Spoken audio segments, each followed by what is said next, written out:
o vuelven a las grandes ciudades buscando una oportunidad o vuelven a zonas rurales muy, muy pequeñitas.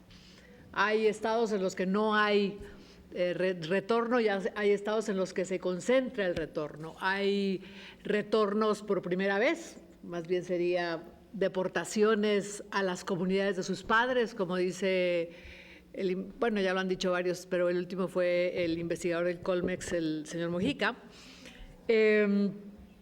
donde en las comunidades muy pequeñas donde el mando lo tiene el director y hace lo que le da la gana, o son grandes que traen otros conocimientos que no están validados. El investigador del Colegio de la Frontera dice, lo primero que dice es, no son iguales. Hay los que han vivido siempre en la frontera norte y solo nacieron allá, así que esos bórrenlos de la lista más o menos. Otros son los que nacieron allá y vienen por primera vez, otros son los que nacieron en otro lado y llegan a otro lugar, otros son los que hablan inglés y no son entendidos, otros son, digamos que una característica de este día es señalarnos lo diverso que es el tema con los migrantes. Otra es la colaboración binacional, que podría ser una opción si hay actitud, recursos, posibilidades, tal vez en la zona santuario. Y otro tema es volver a creer. Diría, también tómenos en cuenta quienes investigamos, a los maestros, a los niños, a los propios migrantes, y ahí hagamos las cosas juntos. Me parece que los recursos de este país son muy finitos. Y entonces yo tendría preguntas para ustedes. Estamos hablando de políticas diferenciadas. La senadora Palafox me decía, uy, el Google va mucho más adelante. Tal vez podríamos pensar que en los centros urbanos más grandes, a donde vienen, o los lugares santuarios a donde vienen, se dejara más acompañamiento en estas zonas señaladas como receptoras con técnicas o con innovación tecnológica, y apostar a redireccionar recursos muy específicos a las zonas rurales donde verdaderamente hay una necesidad de tener mucho cuidado con inclusive con los indígenas que ahí viven y que hablan su lengua madre. Y, perdón, quiero decir, redireccionar no uniformemente a todos, mandarles circular, sino a las zonas expulsoras o receptoras.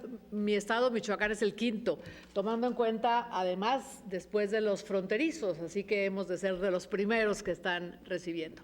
Entonces, habría que dedicar a Michoacán y en especial a las zonas urbanas, quiero decir Morelia, y tenemos bastante gente que ha llegado, y Zamora, y eso es lo primero, hacer una política diferenciada de direccionamiento de recursos. Y lo segundo, me parece que más que legal, independientemente de tomar en cuenta las reglas de operación para Prospera, independientemente de esta conjunción de instituciones para estudiarlo, estamos hablando de un tema procesal más que de un tema de recursos, porque ayer hablábamos de que una persona deportada que trae inglés podría ser aprovechada y que comparta el inglés con los de su escuela. Y al contrario, en reciprocidad, pues los chicos le cuenten de la historia de Michoacán, de la Revolución Mexicana, de lo que no reciben allá. Pero tendría que ser un tema más de proceso que de regla. O yo no sé si el proceso haya que ponerlo en la regla, porque es un proceso de mucho más intercambio, de mucho más dinámica, y así el deportado que llega y que es buleado, pues puede darles. Es cierto que en la tradición indígena especialmente, quien no ha dado a su comunidad no es perteneciente a su comunidad, quien no está en las fiestas patronales, quien no pertenece, y a veces lo corren de la comunidad, eso lo hemos visto en muchos casos, pero ellos no tienen la culpa de venir por primera vez. Si hay un tema más procesal de integración, ¿dónde lo ven? ¿Qué tendríamos que hacer? ¿Se vale que hablemos de proceso más que de reglas? y cómo nos ayudarían a poder caminar, si lo que yo digo tiene algún sentido, y si no, pues les seguiré teniendo envidia como investigadores, pero sí creo que tenemos que encontrar un camino distinto de recibirlos, de integrarnos con ellos, de dejar de discriminarlos a través de procesos de participación en mucha reciprocidad y de redireccionar los recursos no en condición general, sino aprovechando los números que tienen ustedes de a dónde llegan y que seguramente el Instituto Nacional de Migración los tendrá y muchas otras instancias. Y también recalco que tenemos que partir de la confianza, que ya lo hemos visto en otras mesas, y la confianza nos ayuda a diseñar procesos de mucho mayor participación. Les agradezco muchísimo su conocimiento compartido entre nosotros. Bienvenidos. Gracias, senadora Calderón. Senadora Marta Palafox Cocoa.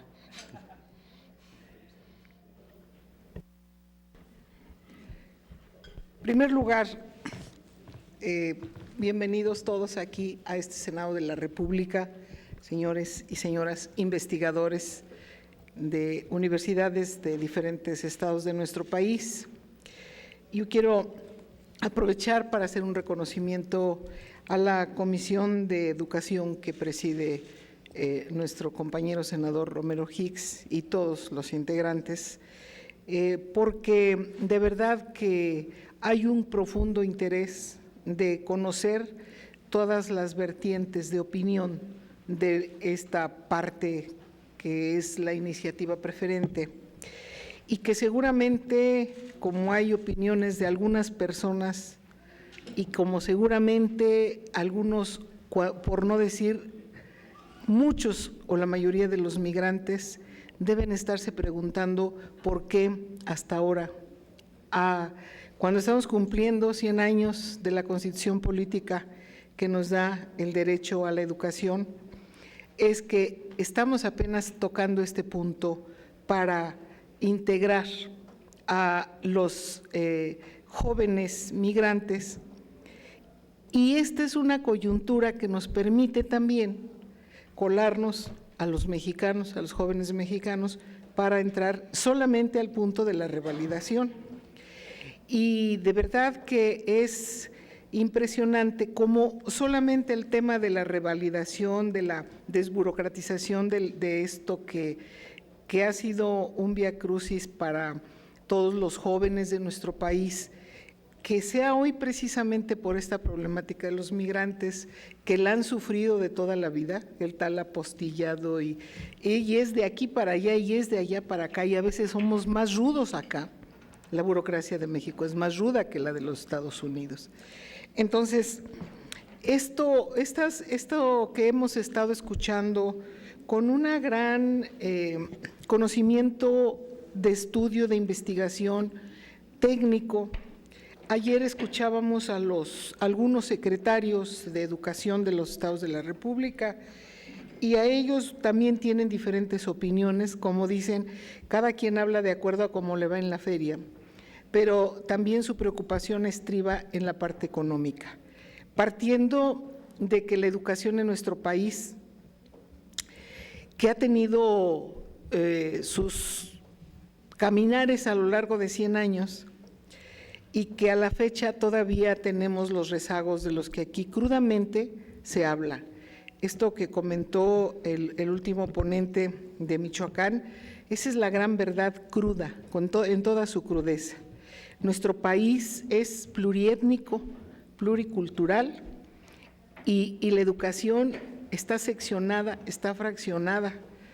Quisiéramos por eso que todo lo que aquí se ha estado planteando, todo lo que aquí hemos escuchado, que el Senado pudiera ser muy puntual en que no se deje ningún punto suelto, que después tengamos que nosotros mismos lamentar que tenemos la gran oportunidad para, cuando menos en este rubro, hacer algo que sea de beneficio para todos.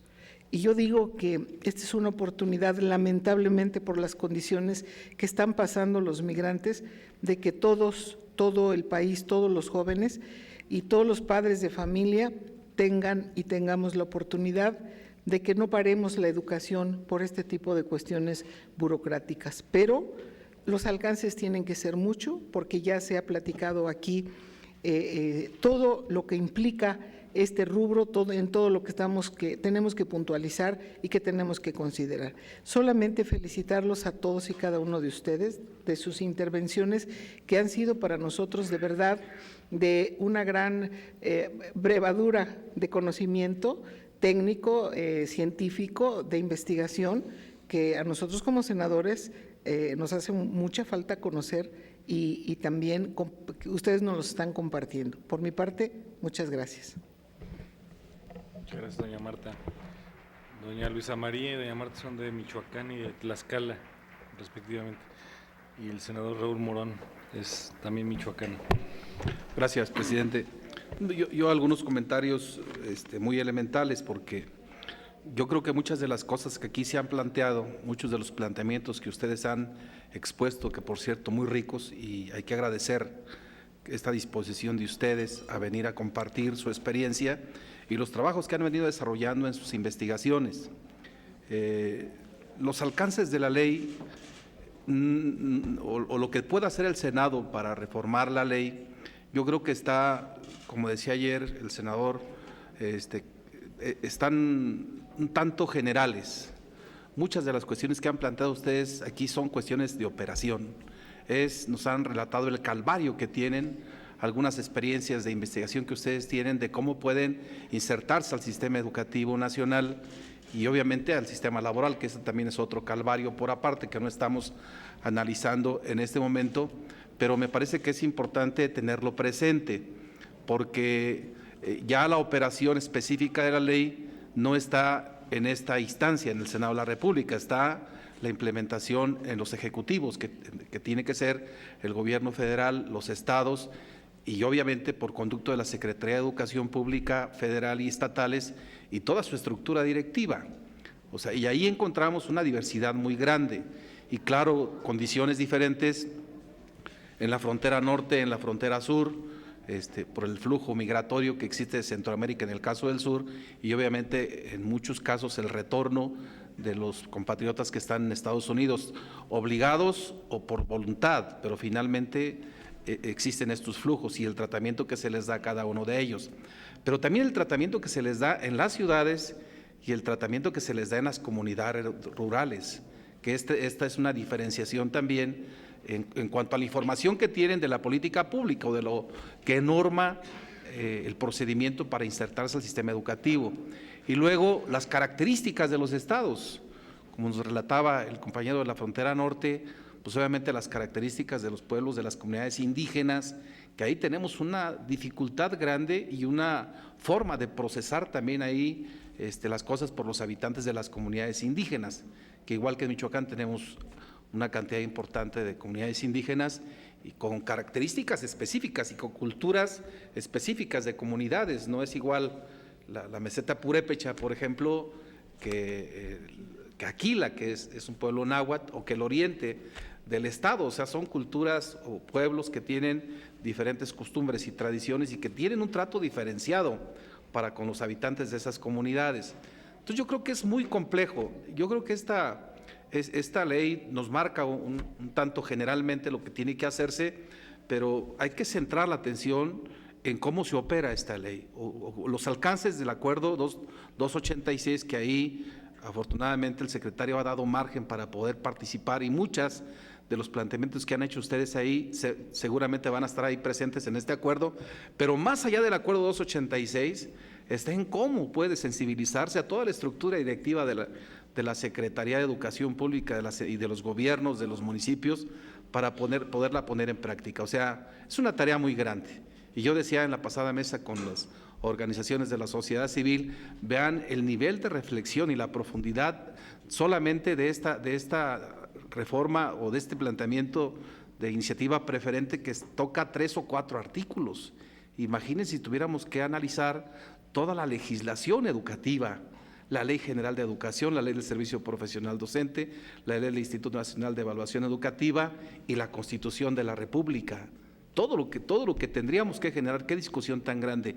Y estamos hablando de la legislación. Si analizáramos todos los componentes del modelo educativo, o sea, desde planes, programas, libros de texto, financiamiento de la educación, métodos, currícula, o sea, es un mundo, ¿sí?, que tiene que verse en el modelo educativo. Pero finalmente, yo creo que nos estamos remitiendo a que tenemos nosotros, a juicio de algunos analistas políticos e investigadores, que estamos llegando como al fin de una era que nos tiene en estas circunstancias complejas, difíciles, de crisis. Yo creo que sí existe, de crisis, y que tenemos que como reinventarnos, tenemos que rediscutir todo y tenemos que plantarnos hacia dónde queremos que vaya este país en esta rediscusión de la visión que tenemos de lo que debe ser México y los mexicanos. Y esta visión seguramente tiene que plantearse en relación con una visión garantista del derecho de los seres humanos, y reivindicar todos los derechos humanos. Y bueno, este derecho de la educación creo que es un inicio y es una coyuntura que tenemos que aprovechar, pues, para replantearnos nosotros toda una visión más integral de lo que tiene que ser México y los mexicanos. Gracias por su participación. Don Daniel Amador, senador por Sinaloa. Bueno, sin duda ha sido muy interesante la charla que hemos escuchado de parte de ustedes en esta cuarta mesa. Sin duda esta iniciativa surge como una situación emergente, más allá de lo que ya se ha podido construir desde el Acuerdo 286 y todos los vericuetos que muchas veces tienen que transitar para lograr un reconocimiento de validez de estudios. La disposición ha estado plena, en este caso de las autoridades, pero me llama mucho la atención. Ayer tuvimos una extraordinaria también mesa de secretarios de Educación y representantes de 10 estados de la República. Sin duda, estados gobernados por distintos partidos, y de alguna manera escuchamos de parte de ellos algunos casos de ejemplos de cómo se ha podido vivir la recepción de migrantes, de estudiantes deportados o de hijos de padres deportados que se incorporan a la educación del nivel básico, medio superior y superior. Sin duda lo más complicado es el nivel superior. Y aquí hay algo que es muy importante, decía el compañero de Michoacán, el caso de esa comunidad. Sin duda nos podemos encontrar en todas las profesiones, en la vida activa de este país, actitudes distintas de algunos profesionales.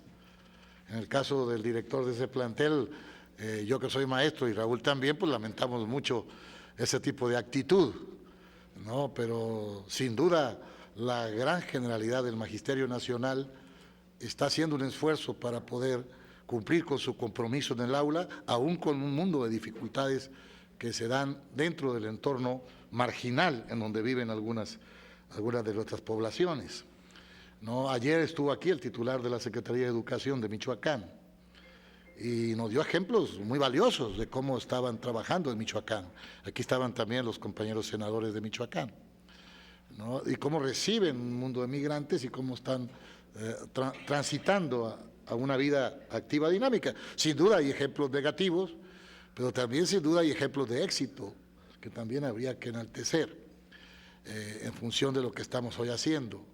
Y bueno, yo culminaría diciendo que complemento lo que decía el senador Morón, de recoger de parte de ustedes las propuestas que ya decía el compañero de Jalisco, de que traía ya propuestas firmes para poder esta comisión, en Comisiones Unidas, poder llevar adelante las opiniones de ustedes.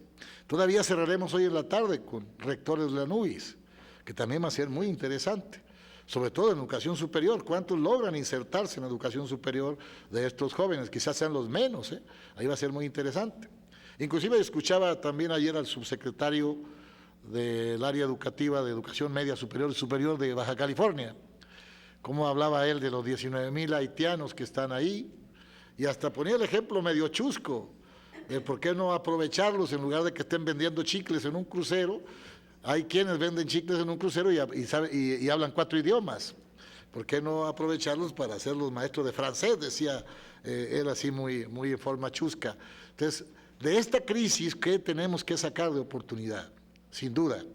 Claro, entendemos que hay muchos problemas, no va a ser sencillo. Nuestro vecino país del norte pues, es el más poderoso del mundo, cuando menos así se cree. Y sin duda ese es nuestro gran problema, nuestra gran carga, ¿no? Entonces, en esta situación de crisis, ¿cómo tendremos que sacar ventaja?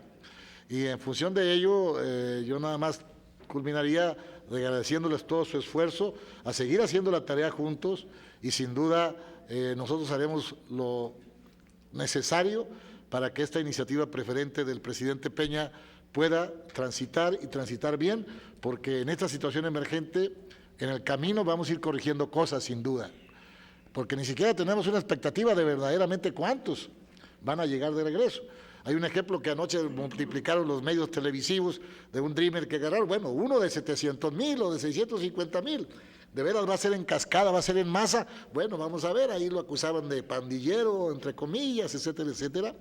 Pero bueno, nos tenemos que preparar para estos escenarios y sin duda todos juntos podemos dar pasos muy en serio. Ha sido muy interesante lo que hemos vivido del gobierno federal primero, que fue la primera mesa, la segunda mesa con los representantes educativos de 10 estados de la República, la tercera mesa con organismos civiles, con ustedes, investigadores muy profesionales, que yo los felicito y de verdad les reconozco, inclusive con una visión, inclusive norteamericana, que también aquí escuchamos.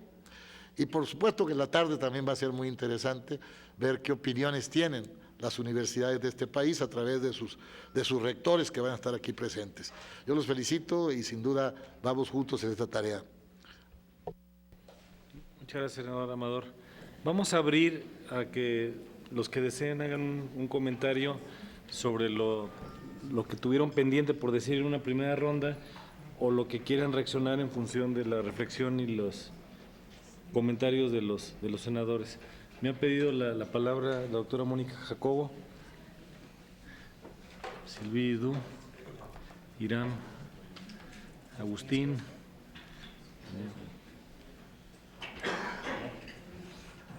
Y por último, si hay tiempo.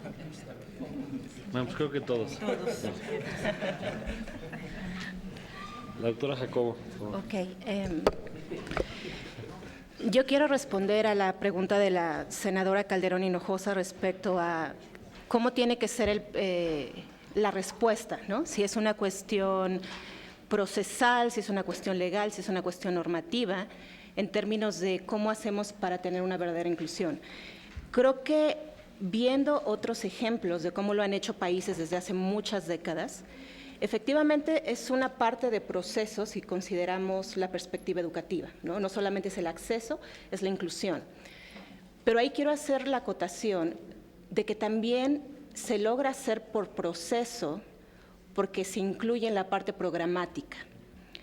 Y de aquí la importancia de que metamos esta parte de la educación inclusiva y la educación bilingüe, ¿no? O la educación de una segunda lengua. Estoy pensando en el caso de Estados Unidos, ¿no? En el momento en el que se empieza realmente a trabajar en la educación de todos los migrantes es cuando este tema se incluye en la ley de educación secundaria y cuando, ¿no?, las escuelas y los estados se ven obligados, en principio, a identificar a todos los migrantes que llegan, en segundo lugar, evaluarlos, porque antes no se evaluaban, y en tercer lugar, se liga el presupuesto que las escuelas reciben a el aprovechamiento escolar que estos niños tienen. Es decir, se crea todo un sistema de incentivos a nivel de reglamentación para que las escuelas empiecen a trabajar con esto. Ahora, ¿qué tan difícil y qué tan apropiado es hacer esto en México? ¿No? O sea, tampoco hay que copiarnos todas las formas en cómo lo han hecho otros países, sino adaptarlos. Estoy pensando que una gran área de oportunidad es el nuevo modelo educativo y incluir en esta parte de educación inclusiva la parte de educación multicultural y en otras lenguas. Estoy pensando, como usted bien lo decía, que tenemos recursos finitos. Y siempre pienso desde una perspectiva de política pública, de dónde empezamos y qué hacemos. Lo que yo pienso es que si los recursos son finitos, se tiene que iniciar por las zonas donde tenemos mayor concentración de migrantes en retorno, dependiendo de los distintos niveles escolares. Esos datos los tenemos en general, ¿no? Cada uno de los académicos que hemos estado aquí nos enfocamos en alguno de los subgrupos, podemos muy bien juntar toda esa información y hacer un diagnóstico de por dónde hay que empezar.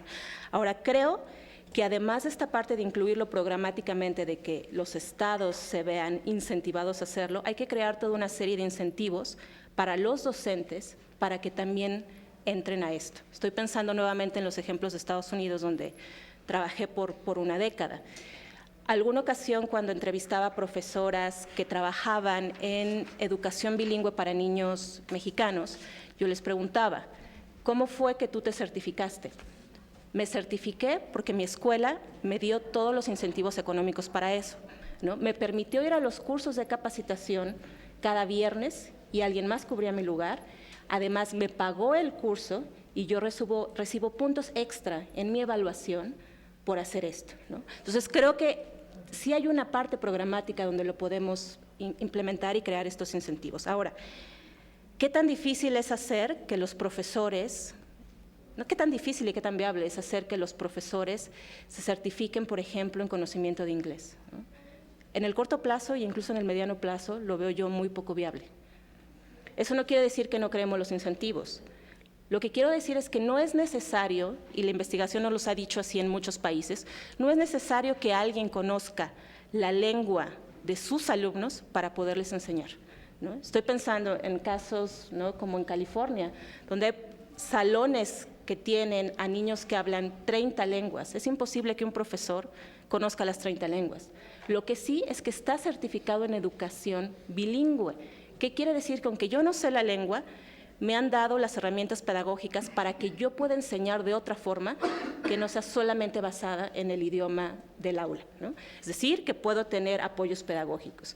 ¿Y qué se ha hecho en muchos países? Es que no se tiene que invertir en todos los profesores, se invierte en un pequeño conjunto de profesores que quieran certificarse y a veces no es necesario más de un profesor por aula, por escuela, que trabaje con todos los alumnos de esa escuela. Lo que yo vi en trabajo de campo era un mismo profesor asignado a una escuela que cada día dedica 40 minutos pasando de aula en aula, claro, que está en perfecta coordinación con el profesor en aula, para saber cuáles son las habilidades de lectura y de lengua que requieren estos niños tener fortalecidos. Entonces, creo que sí es súper, bueno, es muy complicado, pero que se pueden crear los diseños institucionales para que esto ocurra y que en ese sentido no tenemos que empezar desde cero. Estados Unidos tiene muchísima experiencia capacitando a profesores en educación bilingüe, que pudiéramos quizá hacer uso de la buena voluntad e interés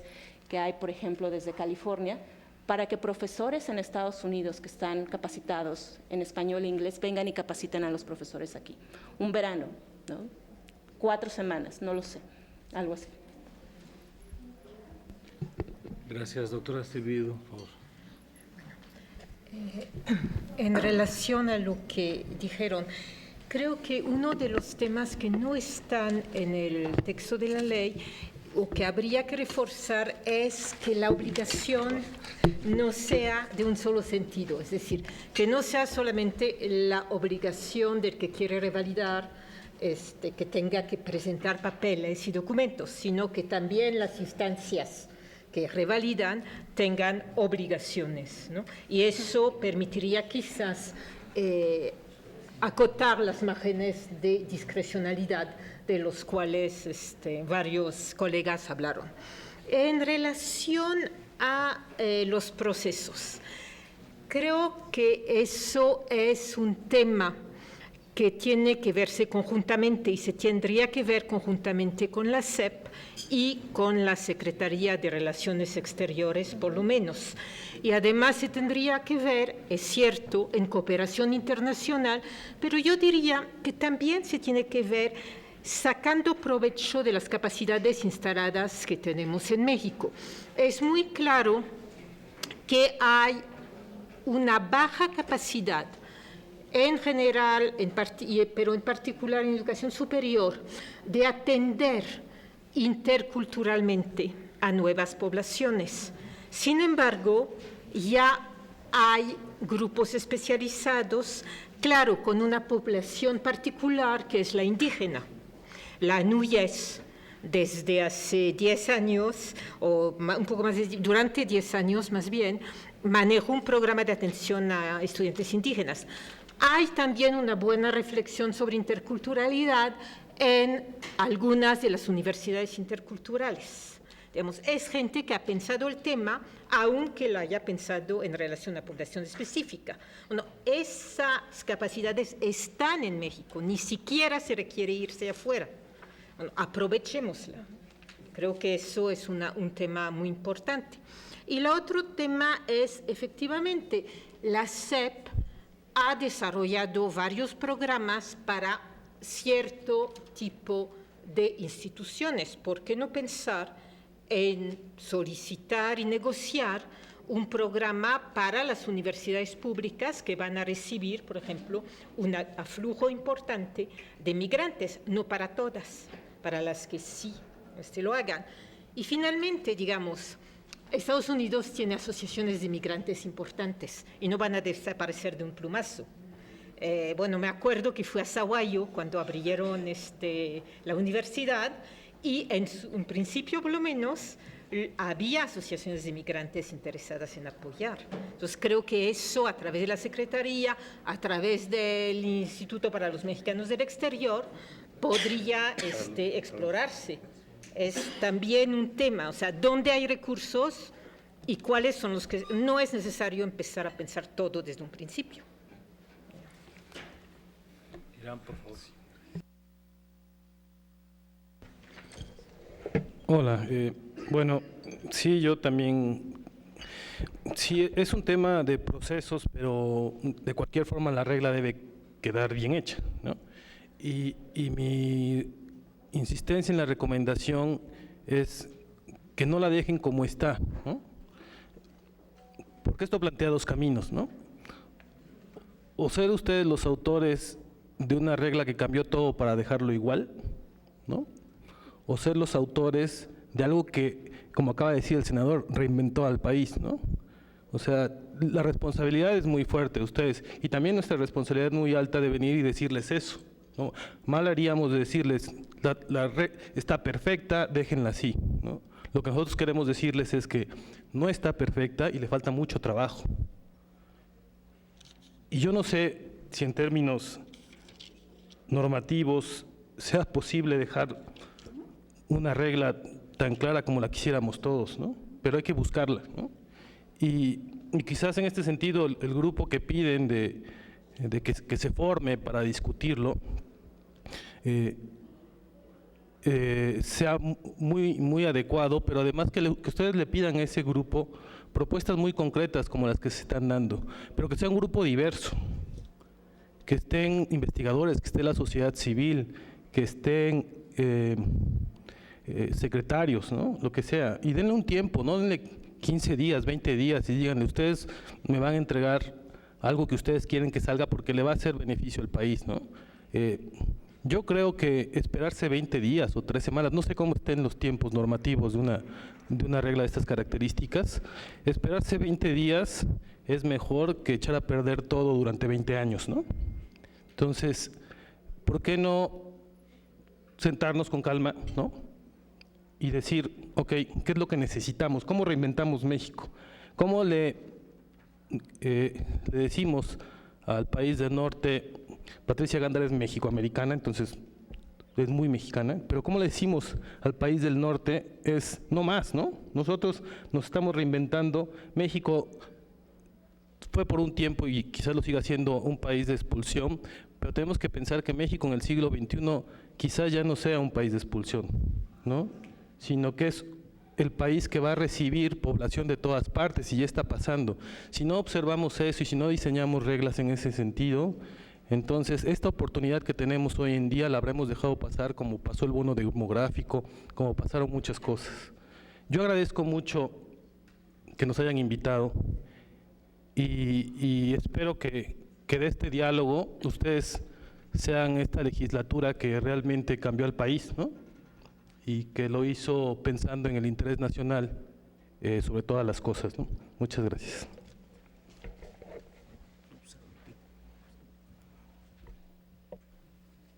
Doctor Aguilar Cepeda, del COLEF, por favor.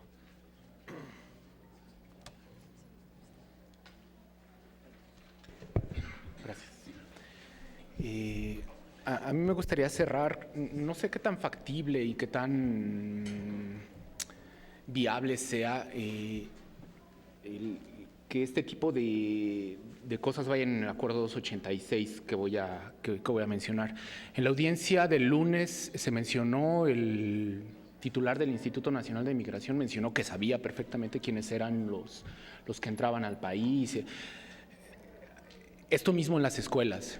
Yo sé que hay formatos de procedimiento de la forma 911 que los directores tienen que llenar, pero ahí volvemos de nuevo a los actores principales que reciben a los chicos en las escuelas. Si los directores hacen un mal llenado de estos formatos tan generales, los procesos de identificación de esta población, que es heterogénea, se dificultan. Entonces, la eficacia que se puede tener de decir, bueno, hay una alta concentración de niños que nacieron en Estados Unidos, en Tijuana, Baja California. Sí, pero toda su vida escolar la han hecho en México. Si eso no se tiene claro, difícil, o sea, se van a estar destinando recursos donde realmente no se requieren, ¿no? Y esto lo menciono porque y la experiencia que tengo más cercana son los PROVEMS, ¿no? Hay 32 uno en cada estado. Todos funcionan de forma distinta, ¿no? Unos tienen unas bases de datos muy buenas, como en Baja California, que te permite detectar a los chicos y tener un historial de estos chicos, y hay otros estados que no lo tienen. No tienen recursos. Sí, y esto es una cuestión de recursos, ¿no? Yo creo que al final estos puntos que son, están ahí las estructuras, ¿sí? Y tener una información de calidad permite y se va a traducir en tener eficacia en este tipo de, tal vez no en la ley en general, entiendo que son cuestiones más abstractas, que en una ley no se puede explicar todo, eso lo entiendo, pero en la parte de cómo echar a andar esto, ahí sí se puede hacer, ser de alguna forma más estrictos en el llenado de este tipo de documentos. Es un documento que ya está, es decir, no se tienen que inventar cosas, ¿no? En algunos casos tal vez sí, pero es mejorar los procesos que ya tienen, y experiencias las hay, y no solo es la identificación de estos chicos, sino también el seguimiento que se pueda dar. Es una tarea también que requiere recursos y que el seguimiento no solo va en cuestión de que no pierdan la lengua, no pierdan el idioma que tienen o que lo aprendan. No va en eso, ¿no? Vuelvo a lo mismo, desde Baja California, de la experiencia que yo tengo, de ver cómo trabaja un programa binacional con pocos recursos y que hace mucho, hacen acuerdos con universidades públicas como la UABC, decir, bueno, a toda tu gente que está estudiando pedagogía o que está en carreras afines, vamos a hacer para capacitarlos. Es decir, se están tejiendo alianzas y eso se está haciendo ya en el país, en puntos muy específicos, que es decir, podemos ver la experiencia de Estados Unidos, por supuesto, pero también hay que recurrir a estos espacios que están haciendo bien el trabajo desde mi punto de vista, porque te permite identificar y en la medida de lo posible se le da seguimiento a los chicos. Baja California es un estado con 5 municipios, pero enorme, ¿no? Entonces, yo creo que, y es un buen ejemplo, ¿no? Por mencionar eso. Entonces, yo no sé qué tan factible sea esto, de remarcarlo en un acuerdo 286 o en otro tipo de norma o programa o reglamento dentro de la propia Secretaría de Educación Pública, que permee hacia las secretarías estatales y que esto se vaya haciendo o que se le dé un seguimiento de mejor forma, ¿no? Yo creo que con eso sería lo que yo agregaría para ceder la palabra a los compañeros. Gracias. Gracias, doctor Aguilar. Doctora Escobar Latapí, del CIESAS.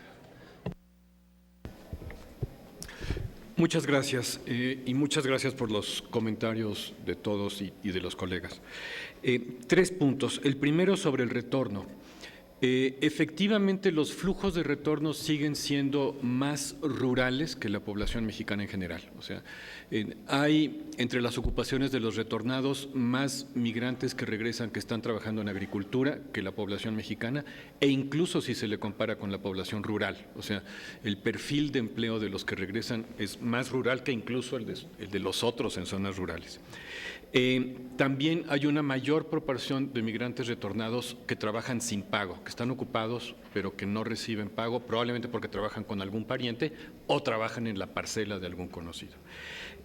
Sin embargo, los migrantes que regresan a zonas urbanas, y mucho ojo con esa distinción, ellos tienden a ganar más que quienes nunca han ido. Allí es donde tradicionalmente la ganancia para ellos y para el país ha estado, es decir, donde se crean más empleos gracias a que regresan migrantes, ¿no? Y el retorno en términos geográficos ha seguido una regla de oro siempre, que es que sí hay cierto retorno al origen, pero dependiendo del dinamismo económico del país, los migrantes regresan a donde hay dinamismo económico. Primero regresaron a las grandes metrópolis en los años 60-70, después se fueron a la frontera norte y últimamente se están yendo a la zona de crecimiento que va del poniente del Estado de México hasta el oriente de Jalisco, más o menos, Puebla, que es donde crece la economía y crece el empleo.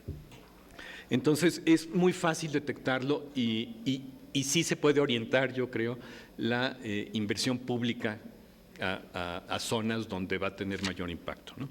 Segundo, es un asunto de proceso o de dinero. Bueno, evidentemente las dos cosas, pero creo que la mayor parte de nosotros considera que el énfasis debe estar en el proceso, es decir, que gran parte de la solución está en los procedimientos y que si no fuera necesario legislar, que si simplemente se dijera tiene que haber un procedimiento general que permita esto, eso sería lo ideal, porque normalmente estas son reglas burocráticas o desburocratizantes que probablemente no deberían llegar al Senado, es decir, debería estar funcionando de otra manera. Si llega aquí, pues es la oportunidad de hacerlo, como ya lo dijeron los anteriores, pero básicamente la clave, en mi opinión, está en mecanismos de coordinación del sector educativo federal y estatal. Y esto significa que los maestros, los directores, etcétera, reciban la información, pero no solo la información, sino que sepan que van a ser sujetos de rendición de cuentas por sus decisiones. Y por último, respecto del empleo de los que retornan y la combinación empleo-educación, que creo que fue una de las cosas que dijo Mónica, el pensamiento estratégico mexicano puede ser muy claro, muy claro. En Jalisco tenemos cientos de call centers y se estima en más de 10,000 los jóvenes que están trabajando en los call centers, donde ya hicieron un movimiento para que les permitieran estudiar. A los call centers no les interesó, pero donde si hay política pública, un incentivo fiscal, algo así, para que dentro de los call centers puedan seguir estudiando y todos comparten la misma situación y se van a enterar unos a otros de lo que hay que hacer, eso sería una política pública exitosa, que les permitiría estar mucho más contentos en estos call centers que son muy intensos, muy estresantes, pero salir de allí preparados para una universidad, que es lo que la mayoría quiere, pero entraron allí porque no había chance de entrar a la universidad. Segundo, centros turísticos. Esto ya está pasando, no necesitó haber política pública. Pero si hay política pública con el sector turístico para capacitar especialmente a los que retornan, será una política pública muy exitosa. Tercero, centros hospitalarios. Tuvimos un accidente de un invitado de Estados Unidos hace 15 días y el hospital no podía llenar la forma del seguro de Estados Unidos, lo llenó todo mal y le rechazaron en primera instancia la solicitud de reembolso al seguro. Si los centros hospitalarios mexicanos cuentan con este apoyo, no solo van a atender mejor a los pacientes, van a tener muchos más ingresos. Entonces, ese es otro punto estratégico. Y lo que estamos diciendo, pensémoslo al revés, no formar a los maestros que ya tenemos para que aprendan inglés y enseñen mejor inglés. Hay que hacerlo, está bien. Formar a los Dreamers que están regresando como maestros, porque están en la edad para hacerlo, que la UPN, las escuelas normales, tengan un brazo que permita este ingreso y ya los tienes bilingües. Entonces, el proceso es mucho más sencillo que si pensamos en formar a quien nunca ha tenido una experiencia en inglés. Y por último, todas las oficinas de exportación y de comercio internacional de las empresas exportadoras. Bueno, allí también está la posibilidad de que con incentivos estos jóvenes tengan empleo y si se da un incentivo mixto de estudia ciertas horas, asiste ciertas horas, creo que también habría la posibilidad de que esto fuera muy exitoso. Entonces, lo estratégico sí está allí, tenemos que ir llenando y concretando lo que queremos decir y en los años que vienen va a ser muy importante, pero tenemos que actuar ahorita. Esto no es la iniciativa preferente, pero sí es una política pública que puede ser muy exitosa. A lo mejor se puede poner colaboración con el sector privado para dar incentivos, para que haya formación al tiempo que haya empleo, en fin, podría ser, pero pueden ser políticas públicas muy exitosas que además le aseguren a México un lugar en una economía global en años futuros. Gracias, don Agustín. El doctor Arriola, del Colegio de Reporteros. Gracias. Sí, solo para recalcar y una reacción a lo que comentaron los dos senadores de Michoacán, efectivamente es una cuestión de proceso y también de presupuesto, etcétera, etcétera. Pero yo creo que aquí la clave es ver la educación como un eje neurálgico de muchas otras cosas, ¿no? Porque eso nos lleva a reformular, a repensar mucho más. Incluso, ahí sí que rehacer programas de estudio, tal como creo que lo sugirió la senadora Calderón, ¿no? Todo eso debería contemplarse desde ya. ¿Por qué? Porque aquí estamos hablando que las cuestiones de fondo, las cuestiones sustanciales son las que deben dar la base para las cuestiones operativas, ¿no? Y lo que viene después, creación de reglamentos, normas de operatividad, etcétera, etcétera, ¿no? Y claro, yo pienso que somos realistas, esto no se puede hacer, como se dice vulgarmente, de golpe y porrazo, ¿sí? Estos cambios, o al menos esta iniciativa, pero sería muy visionario, como lo mencionó, bueno, quizás con otras palabras, Irán, que estamos en un momento en que se puede empezar a trazar una ruta hacia esos cambios, ¿no? Gracias.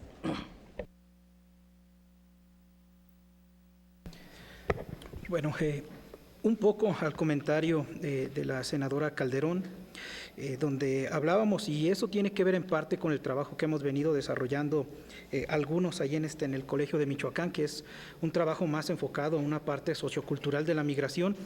Hablaba sobre recursos finitos y sobre estos proyectos de sensibilización que podría también implicar.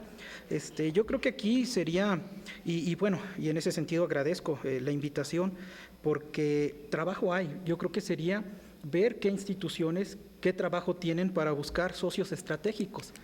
Buscar hacer socios estratégicos con los distintos grupos de universidades o centros de investigación. Y aquí un poco aprovecho esto para hacer un comercial que no está desconectado de esto, que tiene que ver, nosotros diseñamos esto, lo que es la Lotería de la Migración. Es una lotería de la migración para contextos rurales michoacanos, con la que nosotros trabajamos sensibilizando población, tanto en educación primaria, tanto con capacitar gente de instancias de gobierno, distintas instancias, y a mí me ha servido también para dar charlas y talleres a donde me han invitado. Entonces, es una lotería que desarrollamos con personajes y contextos sobre la migración, contextos de hace varios años, contextos actuales, para justamente discutir estos temas con la población. La migración, una realidad, no la vamos a detener, pero yo creo que sí podemos dar información, trabajar eliminando ciertos mitos. En Estados Unidos ya no se barren los dólares, pero bueno, tampoco todos los deportados son criminales. Entonces, así como estamos generando este tipo de materiales, también estamos trabajando con radionovelas dirigidas con una cuestión sobre sensibilizar, insisto, sobre estos procesos migratorios, sobre situaciones que enfrentan migrantes a manera de denuncia, a manera de contar sus experiencias, y esas las estamos colocando en algunas cabeceras municipales donde todavía tienen en las plazas estas torres donde ponen la música, donde va alguien y dice, quiero que le dedique las mañanitas a fulanito. Entonces, estamos trabajando como todo este proceso de sensibilización en cuanto al tema migratorio. Entonces, algunas instituciones tenemos un trabajo en este sentido. Entonces, por eso son recursos finitos, pero yo creo que debemos de dialogar más entre todos nosotros para saber qué es lo que tenemos, con qué contamos, para poder trabajar en conjunto. Gracias. Va a cerrar la intervención, luego haré un comentario para finalizar la doctora Patricia Gándara, de la Universidad de California en Los Ángeles. Sí, muchas gracias. Es que yo solo reiterar de que en California, el Estado de California y la Universidad de California tienen socios. Nosotros sentimos la responsabilidad compartida por el bien de estos jóvenes. Y aparte de estar creando, currículum binacional y bilingüe, tenemos un proyecto, yo creo que podría ser un modelo, porque es un proyecto de todo sur de California con Baja California Norte, sin frontera. Es que estamos trabajando con nuestros colegas del COLEF y de la